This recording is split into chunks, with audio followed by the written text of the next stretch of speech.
കാത്തിരുന്നൊരു സാധനം വന്നു കേട്ടോ. മീഷോന്ന് ഫാബ്രിക് മാർക്കർ ഓർഡർ ചെയ്തിട്ടുണ്ടായിരുന്നു. ഒരു പരീക്ഷണാർത്ഥം ഓർഡർ ചെയ്തിട്ടുള്ളതാണ്. ഫാബ്രിക്കിൽ വരയ്ക്കാവുന്ന പെർമനൻറ്റ് മാർക്കർ, അതായത് പെയിൻറ്റ് മാർക്കർ, അക്രിലിക് മാർക്കർ.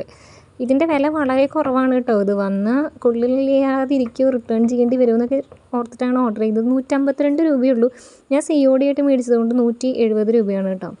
ഇത് ഇന്ന് വന്നത് വളരെ നന്നായെന്ന് വിചാരിക്കണം. ഞാനൊരു ഡ്രസ്സ് ചെയ്തുകൊണ്ടിരിക്കുന്നുണ്ടായിരുന്നു. അപ്പോൾ അതിലേക്ക് ഹാൻഡ് പെയിൻറ്റിങ് ഉദ്ദേശിച്ചിട്ടുണ്ടായിരുന്നു. അപ്പോൾ ഇന്ന് ഇത് വന്ന കാരണം 14-ാം തീയതി 16-ാം തീയതി എന്തുവാണ് അതിൻ്റെ ഡെലിവറി കാണിക്കുന്നുണ്ടായിരുന്നു. അപ്പോൾ ഇത് ഇന്ന് വന്നു. അപ്പോൾ നാളെ ഒരു കല്യാണം ഉണ്ട് കേട്ടോ. അപ്പോൾ അതിലേക്ക് നമുക്കിത് വെച്ച് വർക്ക് ചെയ്യാമെന്ന് വിചാരിക്കുന്നുണ്ട്. എന്തായാലും സംഗതി സൂപ്പർ. അതിൻ്റെ പാക്കേജിങ്ങും ബിൽഡ് ക്വാളിറ്റിയും എല്ലാം നല്ല അടിപൊളിയാണ് കേട്ടോ. ഈ വിലയ്ക്ക് 12 കളറിൻ്റെ അക്രിലിക് മാർക്കർ പെൻ കിട്ടുകയെന്ന് പറഞ്ഞു കഴിഞ്ഞാൽ ഇറ്റ്സ് ഓസം.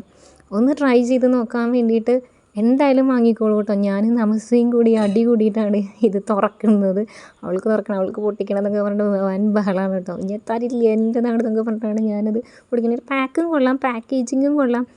അതിൻ്റെ ആ ഒരു ലുക്ക് ഉണ്ടല്ലോ, എൻ്റെ മോനെ സൂപ്പർ. നല്ല കളേഴ്സ് ഉണ്ട്, പേസ്റ്റൽസും ഉണ്ട്, നോർമൽ RGB ഉണ്ട്, 12 കളറുണ്ട്, പിങ്ക് ഒക്കെ ഉണ്ട് കേട്ടോ. ഇതിനി നമുക്ക് ഒന്ന് ചെറുതായിട്ടൊന്ന് ഈ വീഡിയോയിൽ ഞാൻ ടെസ്റ്റ് ചെയ്ത് കാണിക്കാമെന്ന് വിചാരിക്കുന്നുണ്ട്. നമുക്കൊരു കളർ എടുത്തിട്ട്, ഞാനിപ്പോൾ ഈ പിങ്ക് എടുത്തിട്ടുണ്ട്, ഒരു ലൈനിങ്ങിൻ്റെ തുണിയിൽ ജസ്റ്റ് ഒന്ന് വരച്ച് നോക്കാം കേട്ടോ. ഇതിൻ്റെ ആ ഒരു ഷേപ്പ് കണ്ടോ, ഒരു ട്രയാങ്കിൾ ഷേപ്പിൽ എന്ത് രസമായിട്ടുള്ള പെൻ. പിന്നെ അത് അക്രിലിക് മാർക്കർ എന്ന് എഴുതിയിരിക്കുന്നതൊക്കെ നല്ല ഭംഗിയുണ്ട്. അപ്പോൾ ഞാൻ ഒരു ചെറിയൊരു വെട്ട് കഷ്ണം തുണി എടുത്തിട്ട് ഒന്ന് വരച്ച് നോക്കണം കേട്ടോ. അതിൻ്റെ സ്മൂത്ത്നെസ് അമ്പടാ നല്ല സ്മൂത്തായിട്ട് ഗ്ലൈഡ് ചെയ്യുന്നുണ്ട് കേട്ടോ. വെറുതെ നമുക്കൊരു പൂ വരച്ച് നോക്കാം.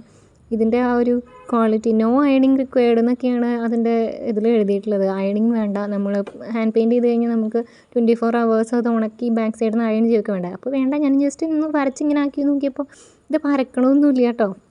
നമുക്കിനി ഇത് കൊണ്ടുപോയിട്ടൊന്ന് വാഷ് ചെയ്ത് നോക്കാം. ഇപ്പോൾ തന്നെ ജസ്റ്റ് വാഷ് ചെയ്തിട്ടൊന്ന് ടെസ്റ്റ് ചെയ്യാം. ഇതിപ്പോൾ ഈ ഒരു ഡാർക്ക് ബ്ലൂവിൽ ആ റോസ് വെച്ച് വരച്ചതുകൊണ്ടാണ് അതങ്ങനെ. ഇത് വാഷ് ചെയ്തിട്ട് ഇതിനൊരു പ്രശ്നമില്ല കേട്ടോ. അടിപൊളി, മസ്റ്റ് ബൈ ആണ്, മസ്റ്റ് ബൈ. എന്തായാലും വാങ്ങി വയ്ക്കുള്ളൂ. Thank you.